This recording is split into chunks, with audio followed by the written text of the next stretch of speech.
Rabotai, good morning. Today we're going to speak about what happens if a person came late to the Beit Knesset. What is the proper course of action? Which prayers does he have to say in order to be able to catch up with the Shlich Tzibur and the congregation, in order to be able to say Shemona Esrei? Says the Shulchan Aruch in Siman Nun Bet in Halacha Aleph, Im Bal Beit Knesset umatat Tzibur besof Pesukei Zimra. If a person came to the synagogue and he finds that the congregation there are already towards the end of the Pesukei Zimra, what should you say? Should you say everything? Says the Shulchan Aruch, Omer Baruch Shomar, you're only going to say Baruch Shomar Adam Mihula Bachis Bachot. Ve'achar kach, you're going to say Tehillah LeDavid, which is Ashrei. Ad me'ata ve'adolam hallelujah. Ve'achar kach, hallelu et Adonai min shamayim. Ad lebnei Yisrael am karva hallelujah, which is the third hallelujah. Ve'achar kach, hallelujah b'kasho ad kol hanashamat hallelujah, which is the fifth hallelujah. Says the Shulchan Aruch, if a person is running late and he sees that the congregation or the Shlich Tzibur is already towards the end of the Pesukei Zimra, what are you going to do, Rabotai? All you're going to do is, in order to be able to catch up with them, we'll see there are many halachot in this one siman. You're going to say Baruch Shomar, Tehillah LeDavid, which is Ashrei. Then you're going to say the third hallelujah, then the fifth hallelujah, and then you're going to say Yishtabach, and you're going to continue with them. Yes. Over here it says you begin right away with Baruch Shomar. Correct. I mean, you can say it if you know you're going to be able to catch up, because we're going to see, b'ezrat chance, we go along. There's many points. The whole thing is we're going to want you to actually begin with the Chazan. If you can begin with the Chazan, then even after when they do the Chazar. So there are many halachot. This is just the beginning of the iceberg. Okay, Rabotai, in the Sefer Ve'en Lamo Michshol,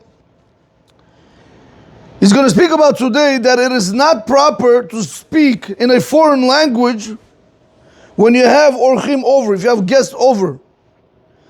Says the Sefer Ve'en Lamo Michshol, Kasher nichnas adam lebeit chaveru b'sha'at ha'arucha. No, Michal Rabotai, that's the other halakha. Kisherutzim balabayit v'ishto ledaber b'nehem b'safa zara. When the husband and wife, they want to speak a different language, it is not derech eretz to speak, Rabotai, in a foreign language that your guest doesn't understand in front of the guest. Why? Because what is the guest going to think? That you're speaking about them. They're not going to feel comfortable. And therefore, so therefore you only have to speak the language that the guests understand. He brings down here in the footnote and he says, one second, but what happens when you have no choice? What happens if your grandmother does not speak, English, or your wife doesn't want him to know something, whatever the situation might be. He says, when there is no choice. For example, he says, your mother is speaking to you in a foreign language or any similar situation to that. Ya'anela, you should answer. Don't ignore her. She's your mother. Or the other person that wants to speak to you in a foreign language, explain to them, whatever it is, answer them. However, he says, V'yasbir lahem ma hayta hasicha. After you finish, try to tell the guest it has nothing to do with you. This had to do X, Y, and Z. We just want to try to figure something out. Well, if sometimes, Rabotai, it's something to do with work, or maybe your partner is going to call you, and you have to answer, you have to go ahead, you have to pick up the phone in front of the guest.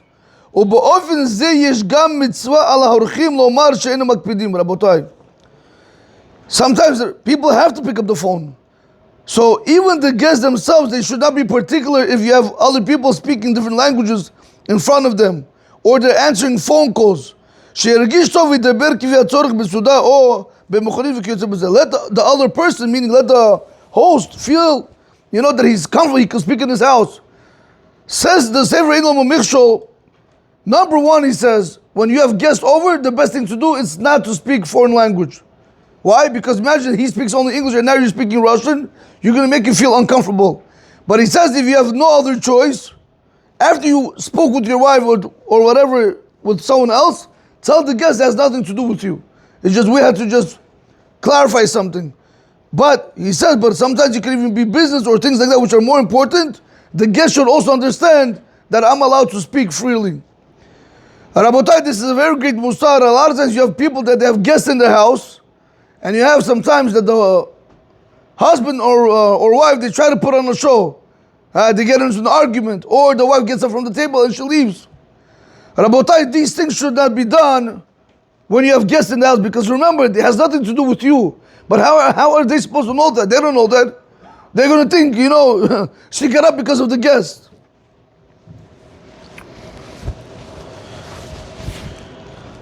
Also, another very important point over here, when you have, again, maybe, I don't know, listen, it's a very difficult generation that we live in today, but when you invite guests to your house, you have to make sure you take care of them, correct? I'm not speaking about Shabbat, I'm speaking about, on a regular day.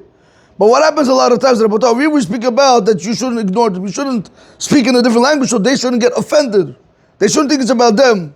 But Rabotai, what happens when you're invited guests to your house, and then what do, Usher? Not you, but what does the person do?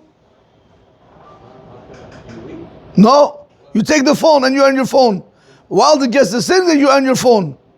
That's the problem about these things also should not be done. Rabotai, I was in somebody's house. You have to be smart, Rabotai. There's sometimes you make machlok, sometimes you don't make machlokit. I was in family member, it was my own family member for Shabbat. Now, so we decided, we're going to sit men like this, and then it's family, but women like this. So then one woman decided to sit next to her husband. You hear that, Jack? What am I supposed to do now? So the Balabai is telling me, sit over there where I asked you to sit. I mean, he's right, because that's halakha in Siman Kuf'ain halakha Chav. Whatever the Balabai says, you have to do. What was I supposed to do, right? So I already washed my hands. So I'm trying to explain to him that I can't, it's fine, I'm fine where I am. I sat a little bit away from next to the men, where with my boys, where the kids are. So he tells me, no, listen, I come to your house, you tell me where to sit, I sit. Come sit over here, please. So I had no choice. Technically, you're allowed to speak after you wash your hands if you have to explain yourself. So what I tell him, I said, listen, I'm not going to sit here, I'm not going to embarrass your guest right now. What am I supposed to do? She decided to sit next to her husband. I said, look, if I'm going to have to sit right here, she's right across me. That I'm not going to do. So understand me, please. So I put everybody else in the front, and I eventually sat with my kids in the back.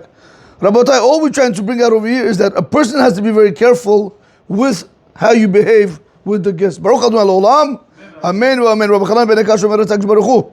Lezakot et Yisrael lefichir balaim Torah u'mitzvot shel limud Adonai. Chafez l'ma'an tzigray igdil Torah v'dir al Yisrael. Amen.